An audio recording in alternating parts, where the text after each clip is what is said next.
When Scream exploded into theaters in 1996 and opened the door for a wave of teen slasher films, it was only a matter of time before someone took a satirical swing at these movies in the form of a full-blown parody. The first one to probably come to your mind, Scary Movie, just absolutely dominated and became a cultural touchstone in its own right. And I mean, if you managed to get through the early 2000s without seeing one of these ghost face spoof masks, you must have been living under a rock because they were absolutely everywhere at the time. But just a few months after Scary Movie released, another slasher parody came along that didn't exactly receive the same amount of fanfare. Shriek, If You Know What I Did Last Friday the 13th. In this year's Halloween special, we'll be looking back on Shriek and digging into what exactly caused this movie to get completely buried under the success of Scary Movie. At least I feel safe here. Hi, Chucky. Wanna play? A comedy so scary, it hurts. Surprise! Shriek. If You Know What I Did Last Friday the 13th. This never happened. No! I just ate! If you'd like to support the channel and see your name at the end of every episode, join the Pastimers Club through Patreon or YouTube memberships today. Links in the description and pinned comment down below. In the late 90s, Rhino Films realized that they might have missed the mark a bit with their parody film Plump Fiction, which made $71,000 on a $2.5 million budget. And so the studio decided to go a different direction and take advantage of the teen horror trend by greenlighting a movie called I Know What You Screamed Last Semester, which was the original title for Shriek. And the film script was apparently strong enough that the studio was able to entice John Blanchard into directing this thing. John sat in the director's chair for over 50 episodes of Mad TV, 91 episodes of Kids in the Hall, 70 episodes of SCTV, and also helmed the SCTV spin-off mockumentary The Last Polka, which was basically This Is Spinal Tap for a fictional polka band called The Happy Wanderers. That's the important thing, that we had some laughs and some good times. And some bad times. Oh, some bad times, but more good times. Oh yes, more of them. John also did some directing on the series House of Buggin', the short-lived replacement for In Living Color on Fox, which is ironic because just as I Know What You Screamed Last Semester was being developed, the Wayans family was cooking up a movie with a nearly identical concept at Dimension Films, a Miramax-owned horror label. Miramax also owned the Scream franchise, and they were very protective of it. So at some point they threatened to sue Rhino Films if they didn't remove the word Scream from the title of their movie. And that's how the creatives landed on the convoluted, less fitting title of Shriek If You Know What I Did Last Friday the 13th. Between Shriek and Scary Movie, the former is usually labeled as the knockoff, but it turns out that filming started on Shriek a few months before cameras rolled on Scary Movie. However, Dimension was able to provide the Wayans family with that Weinstein Hollywood power broker money and the resources that came with it. So the post-production phase was a lot quicker and they beat Shriek to the finish line, at the cost of having their franchise ripped away from them after the second movie. They hired the Zucker brothers and they brought them on to do Scary Movie 3. And so they did the third one, took the idea, we pitched them. And they always say, don't judge a book by its cover, or I guess in this case, a film by its poster. But Shriek just does not have a poster that instills a whole lot of confidence in the viewer. They photoshopped in references to The Sixth Sense and the Blair Witch Project, despite the fact that Shriek doesn't contain any nods to those movies because it was shot right before they came out. And all of the actors look like they weren't even photographed in the same room, much less on the same continent. In fact, Coolio's picture was pulled straight from the red carpet of the 1995 Billboard Music Awards. Because of this poster, I went into Shriek expecting total and complete garbage, but it's actually alright. Somehow, the killer always knows where we are. If not for the hilariously bland and basic DVD menu that came before it, I probably would have thought that I popped in Scary Movie by accident, because Shriek starts out with a very similar parody of the opening from Scream. Do you like scary movies? This one doesn't have Carmen Electra pooting it up in the kitchen. What's that noise? I farted. I didn't think you would hear me. But it does have Ghostface chasing a girl around a giant birthday cake. Initially, the killer's mask is shaped like Jason's from Friday the 13th, but after accidentally lighting it on fire and extinguishing the flames with a bird bath, it's reshaped into a droopy version of the iconic Ghostface mask, which was honestly pretty damn clever. Also, I like that they gave another nod to the Scream franchise by casting Aimee Graham as this movie's Casey Becker, a character named Screw from Behind, because her sister Heather played the same role in Stab, the movie within a movie from Scream 2. And the main cast of this movie actually surprised me, because I don't mean to dwell on this poster, but 4 of the 5 people displayed on it aren't even shown for most of the film's runtime. Shriek follows 5 students at Bulimia Falls High School, run by Principal Interest, played by Coolio. Sorry, the administrator formerly known as Principal. I know that Prince was just absolutely killing it around this time, dropping an album like every 2 weeks, but what are the chances that both of these movies made a Prince joke in the first 20 minutes? Help! Help! Anyway, there's a mysterious new kid named Dawson, played by the older half-sibling of Stifler's little brother from American Pie. That might just be the most late 90s sentence I've ever spoken on this channel. Although Scary Movie definitely won this battle because they got the real Dawson to do a cameo in their movie. Wrong set. But Shriek did at least get Jimmy Walker, who you might remember from Good Times and those obnoxious late-night Medicare ads on Pluto TV. That's ridiculous! Julie Benz plays a character named Barbara Prime Suspect, whose best scene involves the usage of Mentos Fresh Mints, or Mentals, to escape the killer.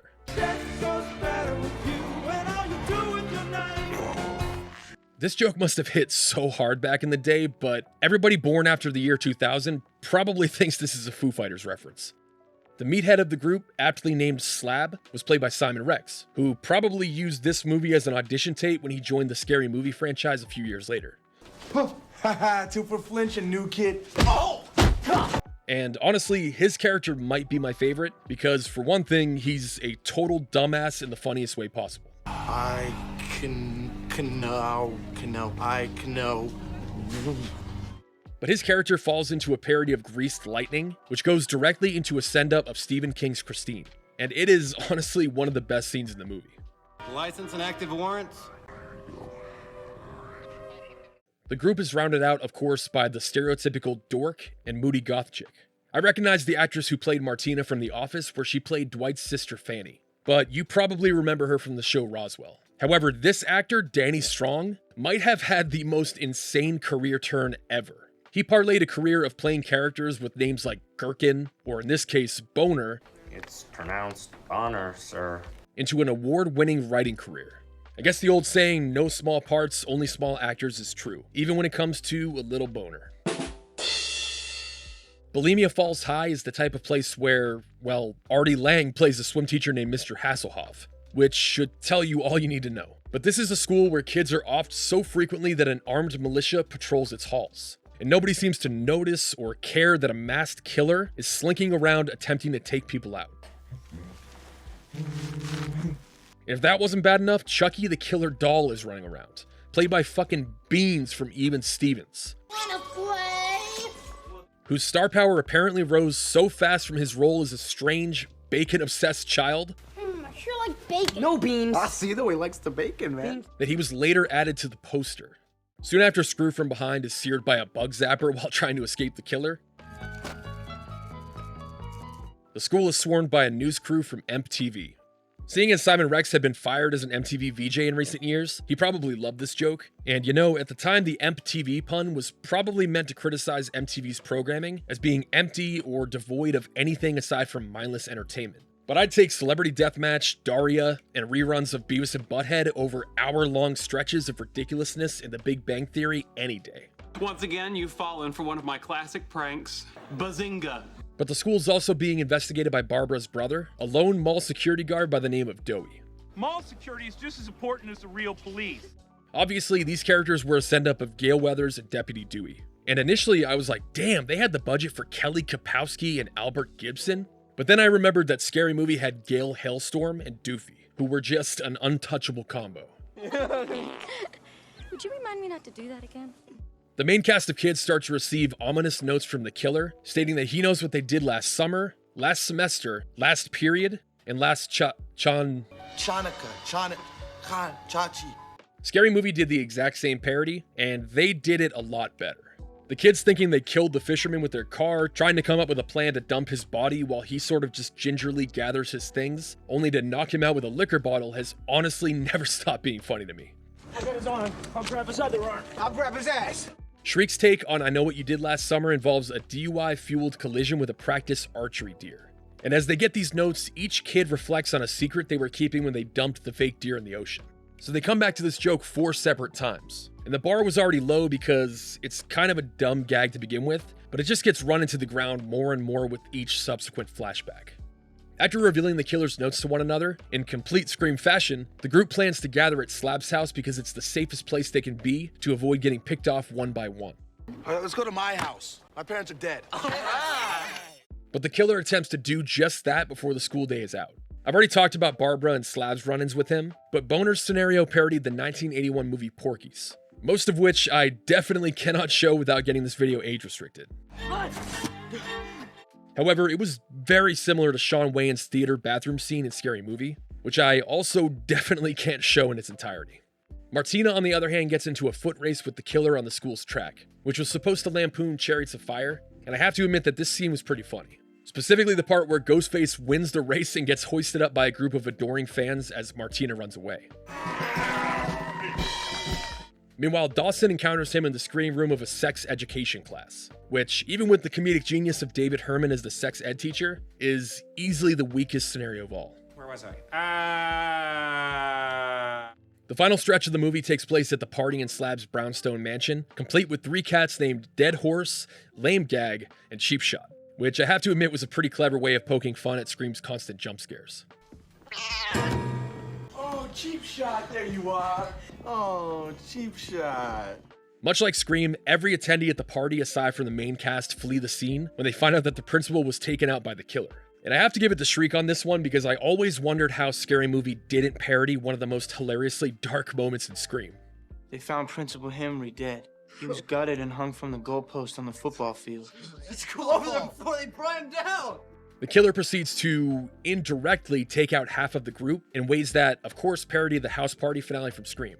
Barbara gets stuck in the garage door much like Rose McGowan did, and I can't fault either movie for lampooning the same scene, but Shriek's version includes a joke involving silicone implants that Scary Movie also kind of did with Carmen Electra.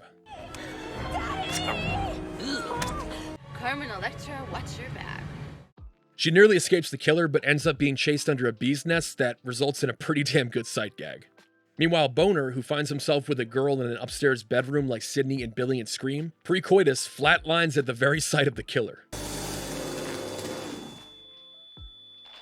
Throughout the entire movie, it's been hinted that Slab is using steroids, which results in a pretty crazy special effects moment that also acted as a nod to the infamous head explosion scene from the David Cronenberg movie Scanners. I think I used too much. If you didn't figure it out by now, one of the added layers of humor in this movie is that the killer never actually kills anyone. People just happen to die in his presence. Before things wrap up, we get a chase scene integrated into a pop-up video parody called Chop Up Video. This segment ends with a brief rumble between Martina and the killer, where his identity is finally revealed to the audience, leading to, honestly, one of the funniest scenes in the movie where about 50 masks are removed from his face before they get to the scariest one of all, Tom Arnold. This whole time, the killer was Doey's twin cousin Hardy, indistinguishable from Doey aside from his Sharpie-drawn handlebar mustache. After the credits roll, we get a Where Are They Now epilogue reel for all of the characters in the movie, not to mention the film crew, and this is capped off with a reveal of Bulimia Falls' new samurai armor-wearing killer, who would definitely be the main focus of the sequel. Unfortunately, in July of 2000, while Shriek was still in post-production, Scary Movie came out, broke the opening weekend earnings record for an R-rated movie, and went on to earn over $278 million. This is ill. By that point, Rhino Films had sold the distribution rights for Shriek over to Trimark, who were then bought out by Lionsgate, and they planned to capitalize on the teen slasher craze by releasing the film into as many markets as possible, sometime around October 2000. But as you clearly saw, there were just countless similarities between Shriek and Scary Movie. Even the original working title for Scary Movie was nearly identical to the original and final titles for Shriek. They couldn't throw this thing into theaters because it would probably just get labeled a knockoff and bomb miserably. And they couldn't drop it on home video that month because the studio was already releasing another horror parody starring a former MTV VJ, Pauly Shore's The Bogus Witch Project. Does anyone have any tissue? And Lionsgate wasn't going to sabotage a movie they invested so much money into. I mean, that witch costume Pauly is wearing cost at least $2. So to avoid saturating the home video market with too many horror parodies, Lionsgate instead decided to premiere the movie on the USA Network, where an entire week-long Halloween marathon was designed to hype it up. Shriek Week on USA. Shriek premiered on Tuesday, October 17th in 2000, and I truly believe that this movie was cursed from the jump, because there weren't many worse nights for it to make its grand debut. Shriek aired at the same time as Who Wants to Be a Millionaire, Game 6 of the American League Championship Series between the Seattle Mariners and those damn Yankees, the third and final presidential debate between George W. Bush and Al Gore, and new episodes of Buffy the Vampire Slayer, Dark Angel, and That 70s Show. Ironically enough, the one in which Hyde's supposed father is portrayed by the same actor who played Ted in both of the Airplane movies. Okay, so what do you guys want to watch? All right, we got Hot Shots, The Naked Gun, Ooh, Airplane. Shriek's initial airings on the USA Network were followed up by a DVD release a few months later, which definitely introduced the movie to a wider audience. And like pretty much every comedy film that has ever existed, reactions to this movie seem to be pretty mixed. Some view it as a fun horror-themed tribute to movies like Hot Shots and Top Secret, whereas others see it as an awful, corny pile of shit that deserved to die in the shadow of Scary Movie. I honestly believe that even if Shriek had hit theaters before Scary Movie, it probably wouldn't have had the same success or cultural impact. Because, I mean, sure, both movies had the teen slasher craze on their side, but the Wayans' involvement and the built-in audience they amassed with over a decade of entertainment meant that Scary Movie was always going to come out on top. Before I wrap things up, I just wanted to give a shout to the channel's first patrons. I've got 3 more videos planned for the rest of the year, and the next one is actually an exciting update on the Chris Farley Cable Guy video I did back in 2023. So if you want to see your name in the credits of that video or any future episode, please check out my Patreon or YouTube membership page. I greatly appreciate it. And if you like this episode, please leave a comment down below. And as always, thank you for watching, and I'll see you on the next one.